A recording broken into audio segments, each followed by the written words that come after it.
Y'all ready to be history? Get started. Welcome. Hi. Hello, everyone. To the Pro Audio Suite. These guys are professional. They're motivated. With Tech to the VO stars. George Whittam, founder of Source Elements. Robert Marshall, international audio engineer. Darren Robbo Robertson and Global Voice. Andrew Peters, thanks to Tribooth. Austrian Audio, making passion heard. Source Elements. George the Tech Whittam. And Robbo and AP's international demos. To find out more about us, check theproaudiosuite.com. Line up, ladies! Here we go. And welcome to another Pro Audio Suite, thanks to Austrian Audio, making passion heard. Now, talking microphones, I'm going to clear out a few of mine. I've got three that I'm selling, if anyone's interested, by the way. Free plug. Two Gefells, one an M92.1S, which is a tube or valve mic, depending on which side of the pond you're on. A M930 Gefell, the M930 Art, one of only 80 made, limited edition, to celebrate 80 years of George Neumann. And I have a very well used, but working perfectly, C414EB with the nylon capsule. They are going. And the reason they're going is because I'm looking at animation and what you need for animation as far as microphones are concerned. And we were sort of scanning around looking at Arcane last week. And I was watching behind the scenes, and guess what they were using? U87s. U87s. And 41.6s. Ah, there you go. So they have the U87 close mic, which is probably about a foot anyway, and then another that looked about a foot and a half, maybe a bit long further back, was the 41.6. You and I were talking about this, and I'm interested to know the why and the wherefores about that. I wonder whether it's because if they're just recording dialogue, they don't know in the room whether it's going to be sort of a close-up shot or a shot further back, and so they've given them a couple to choose from in terms of perspective, whether they're close up on the mic or not. I don't know. Do you know, Robert? I have no idea. I think that's part of it. It gives you two perspectives, and you don't get the 41.6 farther back doesn't have such proximity effect, and then the U87's super warm and that's right, kind of more intimate. And also the 41.6 is more directional, so you can actually, instead of having a cardioid like 3 feet away, picking up everything, at least you can sort of narrow the target a bit. I think it's very clever. Very cool. Yeah. Anyway, sorry, I digress. I just wonder about the specific need for a 87. Well, it's like, sort of like the 416, whether it's it's a standard. But in a way, the question is, what is it? The 103? Isn't there one of those that's supposed to be very, very U87 like without emptying your pocketbook of all $3,000 and the TLM 103? Yeah, I thought there's one that's supposed to be 87 like and gives you the cardioid-ish performance of an 87. 103 is 87 like, is it? I don't know. I could be wrong. Well, what capsule does the 103 use? Is it the K? What's it? A K? K87 is the 87 capsule, but that's a dual-sided, multi-pattern capsule. So with the TLM 103, obviously it won't be a dual capsule. Well, the other problem is the TLM is transformerless. What about the U89? What's the difference between that and the U87? It's a better 87, smaller, quieter. It was the successor to the 87, basically, but didn't catch on quite as well as the 87 did. It's like 87's just got that cachet, But that's the thing. Do you reckon the 87 thing, the whole thing about 87s is just it became a cliche? Because I was telling Andrew, I recorded a guy a couple of weeks ago on an agency job. It was a remote job, but he told me he was on a U87. And I can only presume that he was. And I was so underwhelmed by the sound. I agree. I think probably because he's got probably because he's got a great mic in a shit room. Yes. But it was so underwhelming. It was so like, oh, okay, if you say you are, sure, okay. I think that 87s were... Did you buy it off Temu? Yeah, you never know. Yeah, exactly. They definitely got the body down. I don't know. I think that the 87 is technically not the greatest mic out there, but it just has the cachet and the legacy, and it does have a sound that works with a lot of people, but it's not necessarily for everybody. They're certainly darker than a 414, for example. Well, the 818, it takes on the C12, which is obviously a bit more top end than a 87. And it depends on the voice too, because I know there's quite a few studios, obviously, in Australia that are full of 87s, which I always find slightly odd based on the Australian accent and the tone of an Australian accent, which is quite nasally. Yeah, you've said and the this one a few thing times. that U87s have is that honk. nasal honk. Yeah. Well, I mean, maybe that's accentuating the Aussie accent, you could say. Yeah. So, Nothing but wrong with I that. think an 87 might work really well with a lighter female voice, maybe. I'd be interested to hear, I mean, because the reason for this, right, is Somerset, Andrew's daughter, is getting some and hoping to get into some more animation work. Well, the good thing for her is that this is the other thing. She's been signed by a big American agent as an American. Yeah, that's right. So as far as the work she gets auditions for and expectations. and expectation to do the work everything will be as an American, which is kind of cool. Which she a Californian or She's like, what do you call it? Like if it's your the standard English, which is like nothing. No one actually talks like that. Canadian. Yeah. Well, my point was going to be, though, I'd be interested when you do end up picking up one. I'll be interested to hear, a comparison. This is 416. This is the 818. This is the U87. I'd be interested to hear. And they also vary so much because I know of the studio in New York that I used to go to quite a lot was a really old 87. I think it was a 1970s, early 70s 87. And they sound quite different to... I was going to say they could, yeah. And especially, I mean, even just an older capsule in general can sound so much different to a brand new one. But I think the guts of the early ones are different to the guts of the new ones. Well, there's the AI and the non-AI, which is a significant noise floor difference. That's one thing. And then the really old ones were actually designed, if you didn't know it, to run off of a battery as well as phantom power. Oh, really? Oh, really? I didn't know that. No. Yeah, if you open up the inside of an old 87, there's a socket there to put a battery. Ah. I think actually it might even be a 9-volt battery, but I'm not sure. Right. Never actually put one in. But I'm pretty sure an 87 is a transformer microphone. Used to have a thing that could be battery or not battery powered. But funny enough, from what I'm reading, and I guess the 103 is supposedly the sort of Neumann's intention of being a poor man's cardioid 87. It uses the K103 capsule, which is a direct derivative of the K87 capsule found in the U87, except it's single-sided, which makes sense for cardioid only. The Neumann presence, like the U87, it features a presence boost in the upper frequencies, which not as much as a 414. Making the vocals sound incredibly direct and clear. And actually, the 103 is quieter than the 87 by almost 6 decibels. Although and that's the AI. It's quieter than the AI.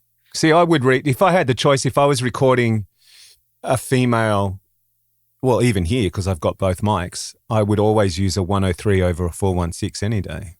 But do they accept a Always. 103? I mean, are they saying an 87? No, I'm sorry. I'm or just saying nothing? for me in general. I mean for don't think so. Somerset. Are they basically saying if you don't have an 87, you're fired? No, but I do remember when COVID hit and everyone had to scuttle off home and set up their home studios and stuff like that.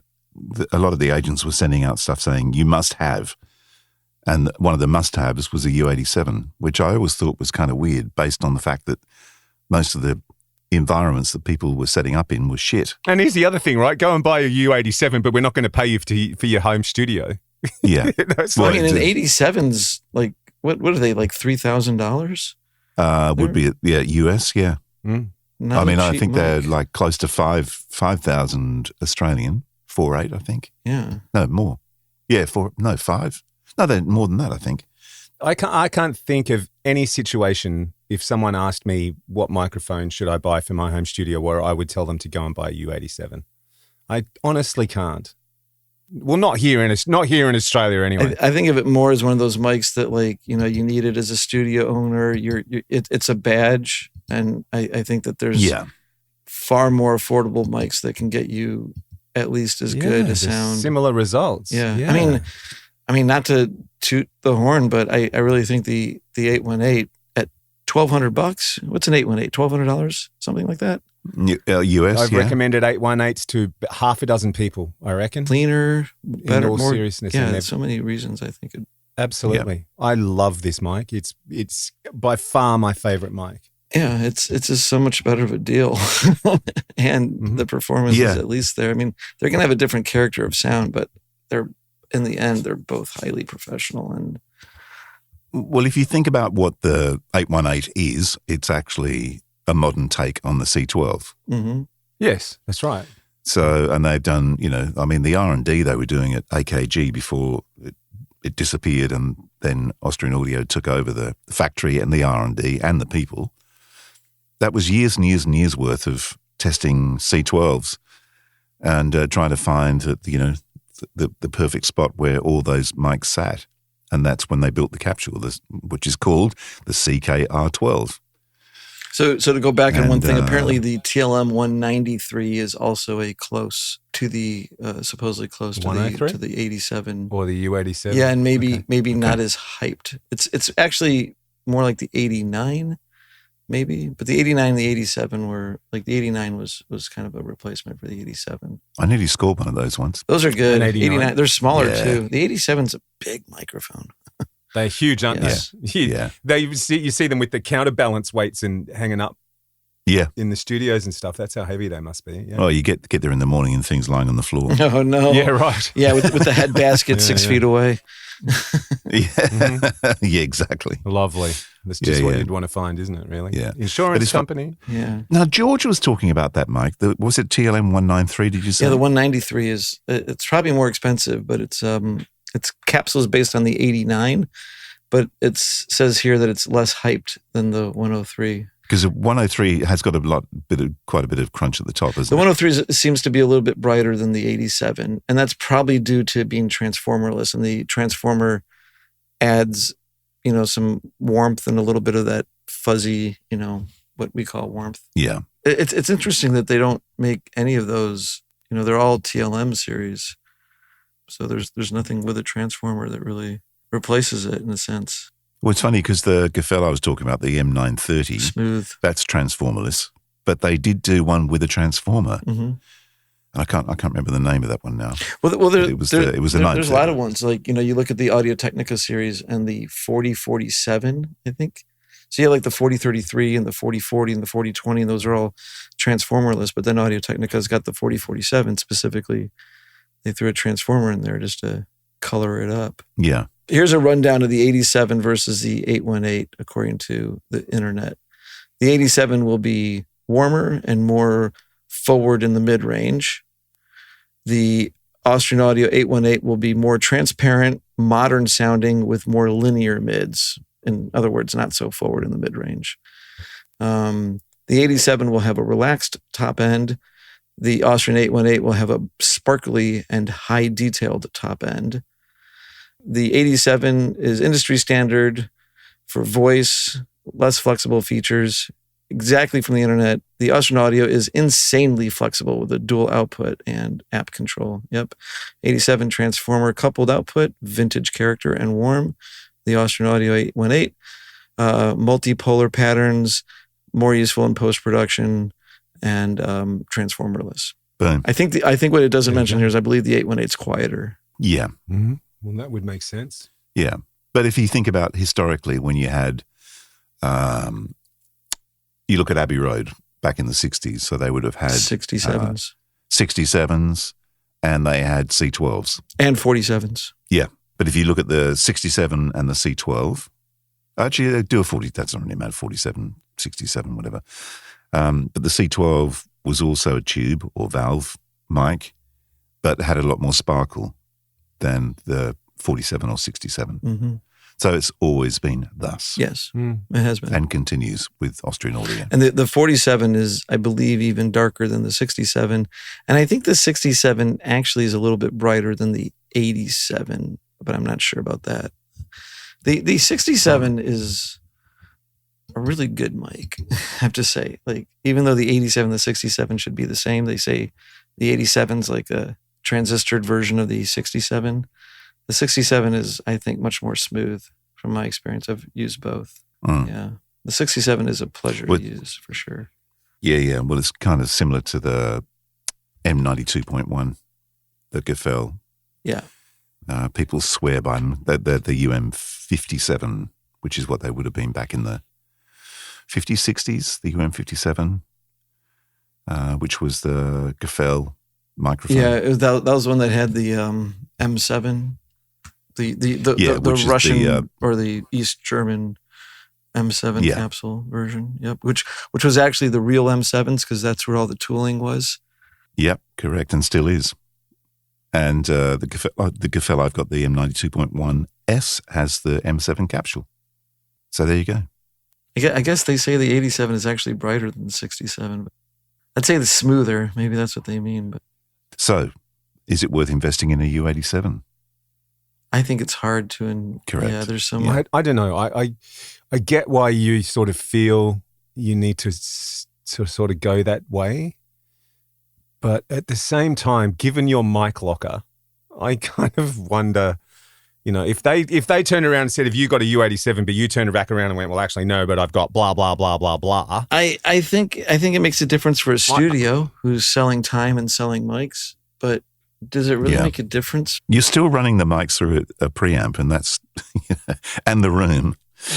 So there's many other things at play, really. Well, this is it, right? There's so many other things that color it, and that's what I'm saying. I kind of, look, the only thing I can sort of wonder whether maybe this is the reason behind it is maybe for some reason on the post-production side, they want a standard mic.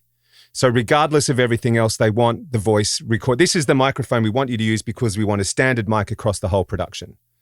Yep. And that can be the only thing that I can think of that could be a possible reason. It's for repeatability. Yeah, sure. Right? Like one thing that is true is like if you go from one studio to the next and everyone's got an 87 and someone's here or there and you can get someone back in front of an 87 and supposedly there's some consistency there. It's going to travel like a 416. Of course not. Who's going to travel with a U87? I wouldn't be putting one in my bag. No way. It's like, anyway, but yeah, that's about the only thing I can see because it's always miffed me, this whole, you must have and it is probably more prevalent in the States than it is here. I don't see it. Yeah, definitely. Don't see it here at all. What, the 87 you don't see? You must have if you want this job, you must have a blah mic or, blah, blah, blah. I don't see that. I've never seen anybody suggested microphones and it's like a badge of whatever, your level of achievement that you can afford.